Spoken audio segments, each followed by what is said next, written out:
Salut à toi et bienvenue dans cette nouvelle vidéo, bienvenue sur le club des entrepreneurs. Alors si tu es pour la première fois sur ma chaîne et que tu atterris pour la première fois sur l'une de mes vidéos, sur cette chaîne, on parle principalement d'entrepreneuriat, de quotidien et on se donne un maximum de contenu, de valeurs, d'astuces au quotidien pour pouvoir booster son business, qu'il soit en ligne ou non, et pour pouvoir s'entraider autour de cette communauté qui est le club des entrepreneurs. Alors si tu n'es pas encore abonné, n'hésite pas à t'abonner en cliquant sur s'abonner juste en dessous et en cliquant sur la cloche juste à côté pour être informé dès qu'une nouvelle vidéo sort.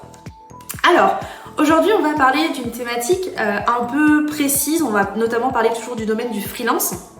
Je vous ai fait une vidéo précédemment où je vous ai expliqué un petit peu pourquoi je pensais qu'aujourd'hui le business de freelance était un business qui était hyper rentable, et aujourd'hui je vais vous parler aussi du freelance et de cette peur qu'on a quand on se lance en tant que freelance de trouver des clients. La première chose, moi quand j'ai commencé à réfléchir à l'entrepreneuriat, quand j'ai voulu vraiment me lancer, c'était en 2018, c'était vers le mois de mai à peu près. Je me suis dit voilà Jessica, tu sais ce que tu veux faire, tu as envie de te lancer dans l'entrepreneuriat, mais j'avais très peur de lâcher mon CDI parce que j'avais peur de ne pas trouver de clients. Et aujourd'hui, j'ai énormément de personnes qui rentrent en contact avec moi, par exemple des recruteurs, parce que je suis recruteuse à mon compte aujourd'hui, et qui me demandent Jessica, comment t'as fait pour te lancer dans l'entrepreneuriat aujourd'hui, comment t'as fait pour te mettre à ton compte et devenir recruteur indépendante, et surtout la question qu'on me pose souvent, est-ce que tu trouves des clients facilement? Alors aujourd'hui, pour ceux qui m'ont déjà rencontré un petit peu, qui suivent un petit peu qui je suis, qui m'ont vu sur d'autres chaînes YouTube d'entrepreneurs, etc., vous savez qu'aujourd'hui je ne fais aucune prospection. Aujourd'hui, tous les clients que j'ai, c'est du bouche à oreille, ou alors on prend contact avec moi, mais je ne fais aucune prospection, je fais zéro prospection et j'arrive à très bien m'en sortir sans. Je pourrais gagner encore plus si je faisais de la prospection, mais c'est pas mon domaine. J'aime pas faire de la prospection et j'aime qu'on vienne à moi pour la qualité que je peux apporter aujourd'hui, pour l'expertise que je peux avoir. Alors, pour répondre à la question est-ce que c'est difficile de trouver des clients? Je vous répondrai non. Alors ça va demander du temps, ça va demander de mettre en place des actions, notamment sur pas mal de choses. Moi par exemple, j'ai mis beaucoup d'actions sur des marketplaces qui me permettent de me mettre en relation avec des clients qui seraient intéressés par mes services. Je peux également, notamment j'ai beaucoup mis en place des choses sur mon profil LinkedIn qui me permettent aujourd'hui d'avoir une prospection qui est 100% automatisée et d'avoir des contacts assez régulièrement. Je pense qu'aujourd'hui je dois avoir un contact, dans les grosses périodes type septembre, octobre, novembre, décembre, qui sont des grosses périodes dans le recrutement, alors septembre jusqu'à début décembre par exemple, on va vraiment avoir énormément de demandes. Je peux être à des fois 2 demandes par jour, mais au minimum j'en ai une tous les jours, et en dehors je peux être à une demande tous les 2-3 jours à peu près en termes de clients, et j'en arrive même à devoir refuser certains clients parce que beaucoup de travail.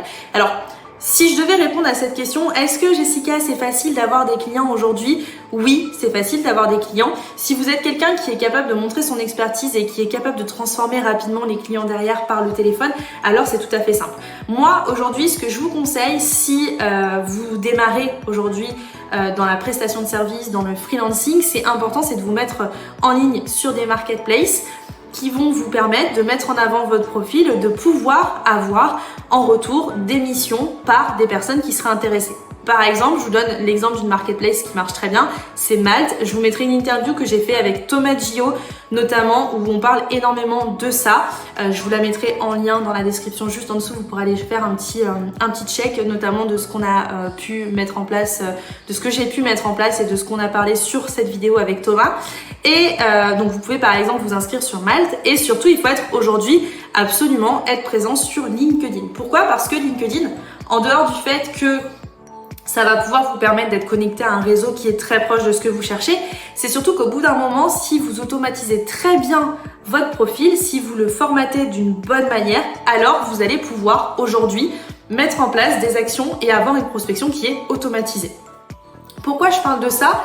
Parce que la prospection aujourd'hui, c'est le métier le plus chiant au monde. Alors je ne pèse pas mes mots, mais c'est la vérité. C'est le métier le plus chiant au monde. Aujourd'hui, faire de la prospection, envoyer des mails de prospection ou appeler toute la journée pour avoir des clients, c'est le truc le plus relou à faire. Et aujourd'hui, pourtant, il existe plein de choses sur Internet, plein de marketplaces ou autres, qui vous permettent d'être en contact directement avec des clients, et ça sans même avoir à prospecter. Moi, je n'ai jamais eu besoin de prospecter depuis que j'ai démarré Alors ça fait 1 an et demi, plus d'1 an et demi, j'ai démarré en janvier 2019, on est en août 2020. Ça fait plus d'un an et demi que je suis réellement à mon compte. Je n'ai jamais eu besoin de prospecter depuis le démarrage de mon activité. Je suis contactée tout le temps, très souvent, par plein de recruteurs différents. Alors j'accepte ou pas les missions, à moi et à vous aussi de décider les missions pour lesquelles vous allez aujourd'hui chercher, mais je n'ai pas eu besoin d'avoir de reconnaissance ou d'expertise ou autre dans mon domaine pour réussir. Par contre, c'est vrai que créer du contenu, créer de la valeur, montrer votre expertise à travers par exemple du contenu YouTube, Instagram ou autre, ça vous permettra aujourd'hui de gagner en visibilité, de gagner des clients. Moi par exemple, je me souviens d'un client qui m'avait dit « Ah, j'ai vu votre chaîne YouTube, c'est vraiment génial » et c'est comme ça qu'il a fait appel à moi aujourd'hui pour du recrutement. Donc vous voyez, truc complètement rien à voir. J'ai une chaîne YouTube où je fais du coaching emploi et grâce à cette chaîne, j'ai obtenu des clients. Je rédige par exemple des articles spécialisés en recrutement, notamment pour un blog spécialisé en RH qui m'a permis du coup d'obtenir des clients. En fait, il faut se dire aujourd'hui que si aujourd'hui vous voulez faire de la prospection, vous pouvez tout à fait en faire. Je pense que c'est bien au démarrage de faire de la prospection, par exemple en mailing, si vous n'êtes pas vraiment efficace sur la partie téléphone. Mais la meilleure prospection qui soit, c'est la prospection téléphonique et c'est celle qui vous permettra de transformer. Moi aujourd'hui, j'ai l'avantage d'avoir cette prospection qui vient à moi à travers ces marketplaces, à travers LinkedIn, etc. Parce que j'ai mis en place des profils qui sont 100% optimisés et qui permettent du coup d'avoir cette prospection qui soit automatique et qui me permettent aujourd'hui de ne pas avoir à faire de la prospection. Alors, d'ailleurs, si jamais vous êtes intéressé, on a créé avec Thomas Gio, pour ceux qui connaissent, une formation sur LinkedIn, sur comment créer un profil LinkedIn 100% parfait pour qu'il soit optimisé et puis aussi comment faire aujourd'hui de la prospection sur LinkedIn. Le lien est disponible dans la bio si jamais vous voulez en savoir plus dans la partie mes outils, mes formations, etc. Vous pouvez retrouver tout ça. Aujourd'hui, la prospection, c'est vraiment la chose la plus chiante et c'est la chose qu'il faut absolument que vous appreniez à automatiser dans votre business. Parce que si vous n'automatisez pas cette partie-là, vous allez être sans cesse en besoin, en recherche de clients quand vous êtes freelance, quand vous êtes prestataire de service. Parce que vous allez finir une mission, vous allez vous pencher sur cette mission et puis au bout d'un moment, vous allez vous dire « mince, il faut que je reprospecte parce que j'ai pas de clients derrière ». Si vous automatisez pas cette prospection, vous allez vous retrouver prisonnier de devoir tout le temps faire de la prospection et de devoir tout le temps aller chercher le client. Moi aujourd'hui, grâce à ces marketplaces, grâce également à tout ce que j'ai pu mettre en place aujourd'hui à travers LinkedIn, etc., j'ai la chance d'avoir cette prospection qui est automatique et ne pas avoir besoin de faire cette prospection. Et si je peux vous donner un conseil aujourd'hui en tant qu'entrepreneur, c'est absolument de penser à automatiser tout votre processus de prospection parce qu'aujourd'hui vous ne pouvez pas être sans cesse à la recherche de clients, c'est pas possible. Il y a un moment où vous allez vraiment vous retrouver dans une problématique. Moi, ce que je vous conseille si vous vous lancez, c'est déjà de penser à la création de contenu. Alors ça peut être Instagram, ça peut être Facebook, ça peut être YouTube, à vous de voir ce qui vous intéresse le plus. Moi, j'ai choisi d'être très présente sur Instagram et également sur YouTube. Je le suis aussi sur Facebook, mais un petit peu moins. Même si j'ai créé un groupe qui m'a permis d'avoir beaucoup de relations en dehors. Mais pour le coup, ce qui m'a vraiment aujourd'hui aidé, c'est Instagram et YouTube. Instagram déjà parce que ça m'a permis de vraiment développer ce côté à l'aise face caméra. Et puis du coup, ça m'a permis derrière de développer et d'être beaucoup plus à l'aise sur YouTube et sur les chaînes et sur les vidéos, etc. Donc pour le coup, moi ce que je vous invite vraiment à faire, c'est de faire du contenu sur votre domaine d'expertise. Par exemple, si vous êtes community manager, n'hésitez pas à montrer en avant et à mettre en avant votre expertise à travers tout ça. Si vous êtes développeur web, n'hésitez pas à vous créer un site qui vous permettra de mettre en avant vos créations, mais il faut que vous créiez du contenu et il faut que vous montriez que vous êtes capable de faire. Ça, c'est vraiment important. Une fois que vous aurez apporté de la valeur, de l'expertise, n'hésitez pas à le mettre en avant sur vos profils, par exemple LinkedIn, ou sur les profils que vous allez mettre sur les marketplaces.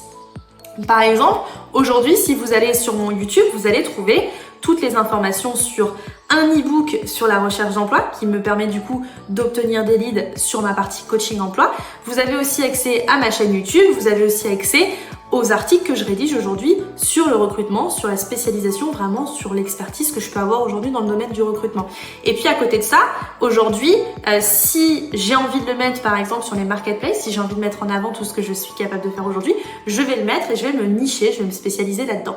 Ce qu'il est important aussi de mettre en place quand vous vous mettez sur des marketplaces, c'est de faire très attention à votre prix. N'hésitez pas à aller voir, je vous en ai parlé tout à l'heure, la vidéo que j'ai faite avec Thomas, mais pour le coup c'est vraiment hyper important. Moi quand j'ai démarré dans le freelance, je me suis dit, pour avoir de la prospection en automatique et pour obtenir des clients, il faut que je sois à un tarif un petit peu plus bas que les autres, mais à un tarif qui reste raisonnable pour moi. Et du coup, j'ai accepté au démarrage des missions qui sont pas toujours sympas, des missions qu'on n'a pas envie de faire, mais qu'on va faire parce que ça va nous permettre de gagner en visibilité, de gagner en expertise, de gagner en crédibilité, du coup d'avoir plus de clients derrière. Moi, ça m'a permis du coup d'avoir des avis, d'avoir des notes, etc. Et puis derrière, d'avoir beaucoup plus de chances d'obtenir du résultat. Donc surtout, si jamais aujourd'hui vous êtes freelance, que vous vous dites que, ou que vous vous lancez dans le freelancing et que vous vous dites voilà aujourd'hui, je ne sais pas comment obtenir des clients. Je pense que la prospection, c'est la chose la plus embêtante du monde et j'ai pas envie de faire ça. Dites-vous que vous n'êtes pas obligé de faire de la prospection à partir du moment où vous allez mettre en place des actions qui vont vous permettre d'avoir cette prospection en automatique. Moi, quand j'ai démarré en tant que freelance dans le recrutement, j'avais déjà cette expertise en recrutement qui m'a permis d'obtenir derrière des contrats, des clients déjà dès que je me suis lancée. Et à travers toute mon expertise et toute la stratégie de contenu que j'ai mis en place, j'ai pu obtenir des clients en automatique derrière parce qu'on m'a contacté et parce que j'ai transformé ces prospects en clients. Mais ça va pas tomber du jour au lendemain, c'est-à-dire que si vous vous dites juste ah bah tiens je suis freelance mais je vais pas chercher de clients, non ça va pas marcher, il va falloir aller les chercher et ça va passer par vous mettre en avant sur des plateformes, sur des marketplaces, sur LinkedIn pour mettre en avant votre expertise et votre savoir-faire pour pouvoir avoir des clients en automatique derrière. Mais pour le coup, au démarrage, ça va pas se faire du jour au lendemain et effectivement, il va falloir travailler, il va falloir mettre en place du contenu, il va falloir peut-être aller chercher 2 ou 3 clients, réussir ces 2 ou 3 clients et puis après le bouche à oreille va se faire. Mais en tout cas, il va vraiment falloir mettre en place des choses, mettre en place du contenu et vous mettre en avant sur tout ce que je vous ai dit en dessous. Si jamais vous voulez plus d'informations, notamment sur LinkedIn, n'hésitez pas, vous pouvez checker dans ma bio, dans l'espace mes formations, vous aurez toutes les infos sur notre formation sur LinkedIn avec Thomas. Et puis vous pouvez également retrouver la petite vidéo que j'ai fait avec Thomas sur les marketplaces et comment mettre en avant son profil quand on est en prestation de service et quand on est freelance. Vous allez trouver un maximum d'infos. C'est une interview qui dure à peu près 30-40 minutes, mais elle est vraiment pleine d'informations. Donc je vous mets également le lien en description. N'hésitez pas à aller y jeter un coup d'œil et on se retrouve très rapidement pour une nouvelle vidéo sur la chaîne.